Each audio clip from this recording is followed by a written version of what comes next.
We are moving towards a new evolution, moving away from flat, framed content towards spatial, three-dimensional content. Your computer in the near future, it's not going to be something you hold here. It's going to be super lightweight glasses. The idea of the metaverse is not really here yet. Like, the metaverse doesn't exist yet. We're building it. And I do think we're not so far on the premise of the metaverse. What we're seeing is a leap of understanding of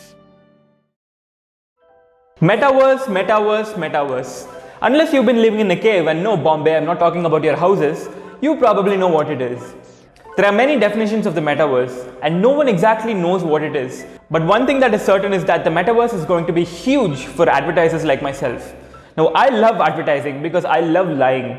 But before we get into the specifics of how a bunch of passionate liars like myself can lie in more engaging ways in the metaverse, let's first talk about why the metaverse is inevitable for people in the ad industry. Wherever you are, just have a look outside. I mean, Bombay and Chennai are basically where you go now to get a sauna. Bangalore feels like the ocean in the Indian Ocean. And let's not even talk about Delhi. We're talking about where people live, not predators. In 20 years, you're not going to be able to go outside because of the climate. So you're going to spend most of your time in a pod, and you're going to live online. Your NFTs are going to be your precious art, and you're going to live in the metaverse in digital real estate. There are multiple pros and cons for advertisers in the metaverse. One of which is that only 3% of content online now is engaging. But what exactly is engaging content?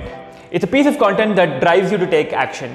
Clicking on an ad, commenting on a picture, reacting to a story, going on incognito mode, and the metaverse takes this engagement several notches higher. Fashion brands can have you try and sell digital clothes in the metaverse and sell the same product in the physical world, making you poor not just in the physical world but also in the metaverse. Real estate brands and agents can arrange for virtual house tours so that they improve top of the funnel traffic, which therefore translates to the real world and increases footfall in the real world of that same plot. Automotive brands in the metaverse can have you test drive cars.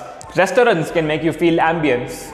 Therefore, the friction between you wanting to buy the product and you actually buying the product decreases by several notches. Brands can also get custom billboards where the same billboard in the metaverse can look different to you and it will look different to me based on mine and your interests. But of course, when there's so much positive, there is also so much negatives.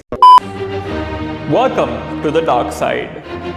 Now, the biggest problem with the metaverse is that it's mostly being built by Facebook and Microsoft, which means that they will no longer need to depend on Apple and Android devices to give them their data.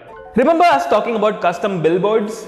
The customization of that billboard is possible through Facebook's VR headset Oculus with something called eye tracking. This means that in the metaverse, while I'm wearing their headset, if I look at this piece of headphones, Facebook will know that I looked at this headphone for more than 10, 15, 20 seconds, and automatically they will assume that you're interested in the product. So it is such micro level monitoring of where you're looking, what you're looking at, which gives them information on what you want to buy and what your interests are. Creepy! Another major con in the metaverse is that it's going to feel like all of us are in the TV show Mad Men. You could be walking down the street, but everybody near you will have tags on their clothes, tags on the accessories they're wearing, tags on the shoes that they're wearing, which you can instantly scan or click to avail the product. Or in other words, metaverse avatars will be walking version of ads. And we can't even take this. Watch this short video. Shut up. There's also a high probability that a product will be over-promised in the metaverse but will be under-delivered in the real world. This is because you have certain tools to make certain products enticing in the metaverse, like graphic designing. But when you want to buy the same product in the real world, it just might not look as good as it was. Now, some critics talk about the metaverse not being real life, but it is unquestionable that it is what real life is becoming. Now, even though we don't have the specifics, I'm pretty sure that it's going to be an undeniable force sooner than later. And I'll wait for your comments in the comment section below. This channel is a combination of societal videos like this fused with a bit of comedy. If that's something that appeals to you, please do consider subscribing, and I will see you in the next one. Cheers.